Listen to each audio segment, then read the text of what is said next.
मुझे बहुत अच्छा लगा। मैंने भी उनसे सीखा और इसे मन की बात में शामिल किया।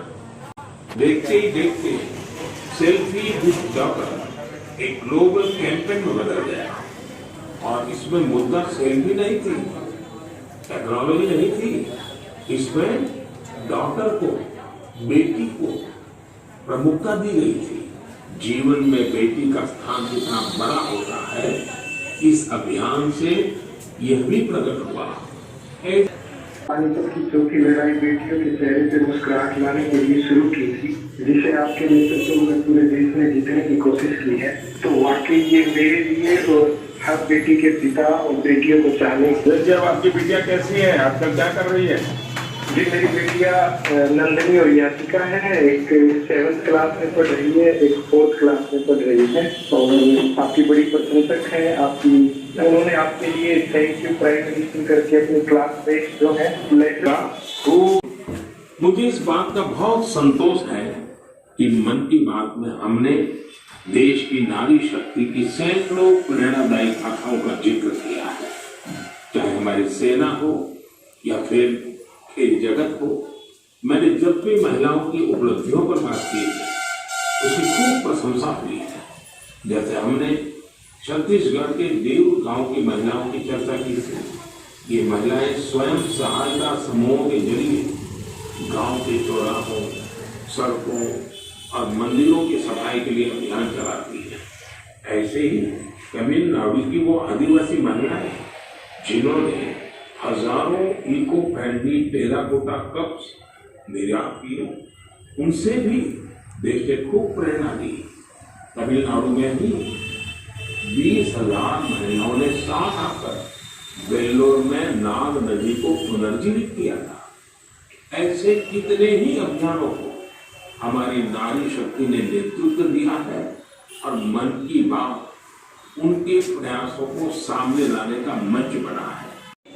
मन की बात ने देशवासियों को इस संकल्प से जोड़ने में खूब भूमिका निभाई।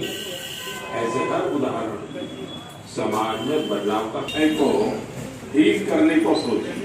हाँ जी सर, अभियान भी चला है। आजकल आपका कैंपेन कैसा चल रहा है? सर बहुत अच्छा चल रहा है। 2020 से ऐसा मानिए कि जितना काम 5 साल में करते थे अब वो 1 साल में ही हो जाता है। अरे वाह। हाँ जी सर। शुरुआत बहुत नर्वस हुई थी, बहुत डर था इस बात को लेकर कि जिंदगी में ये कर पाएंगे नहीं कर पाएंगे, पर थोड़ा सपोर्ट मिला और 2020 तक हम बहुत स्ट्रगल भी कर रहे थे। ऑनेस्टली लोग बहुत काम जुड़ रहे थे। खाते हैं उन सभी का मैं आभार व्यक्त करता हूँ और आखिर में मैं उनका भी आभार व्यक्त करूंगा जो मन की बात की कमान संभाले हुए हैं। भारत के लोग, भारत में आस्था रखने वाले लोग, ये सब कुछ आपकी प्रेरणा और ताकत से ही संभव हो पाया है। साथियों, वैसे तो मेरे मन में आज इतना कुछ कहने को है कि समय और शब्द दोनों कम पड़ रहे हैं, लेकिन मुझे विश्वास है कि आप सब मेरे भावों को समझेंगे, मेरी भावनाओं को समझेंगे। आपके परिवार के ही एक सदस्य के रूप में मन की बात के सहारे आपके बीच में रहा हूं, आपके बीच में रहूंगा। अगले महीने हम एक बार फिर मिलेंगे, फिर से नए विषयों और नई जानकारियों के साथ देशवासियों की सफलताओं को सेलिब्रेट करेंगे। तब तक के लिए मुझे विदा दीजिए और अपना और अपनों का खूब ख्याल रखिए। बहुत बहुत धन्यवाद। नमस्कार। सामाजिक संस्था की अध्यक्षा भी हूँ। मैं आप बहुत बहुत धन्यवाद देती हूँ पूरी टीम सांस्कृतिक प्रकोष्ठ को कि आपने मेरे आह्वान पे आकर मेरे साथ मन की बात सुना, और साथ ही मैं बेटी है तो कल सामाजिक संस्था की पूरी टीम को बहुत बहुत धन्यवाद देती हूँ। और देखिए बारिश भी स्वागत कर रही है मन की बात का, और मैं चाहूंगी कि हम लोग भी कुछ ऐसा करें कि मन की बात में अगले किसी एपिसोड में हम लोग भी आए। तो ये एक प्रयास हमारे मन में होना चाहिए, क्योंकि मोदी जी कहते ही हैं कि कुछ ना कुछ ऐसा करो कि एक मिसाल बन जाए।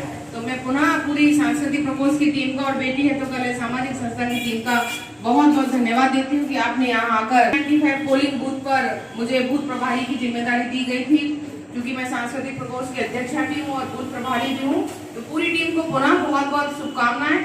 अब बारिश आ रही है, चाय भी है, समोसे भी है, मिलकर हम लोग नाश्ता करेंगे और बात करेंगे और मोदी जी को एक दूसरे के साथ चर्चा करके जो मन की बात में बात कर रहे हैं, किस प्रकार हम क्या कार्य करें कि हम लोग भी मन की बात में हमारा भी कभी नाम आए, इस बात पर हम लोग चर्चा करेंगे।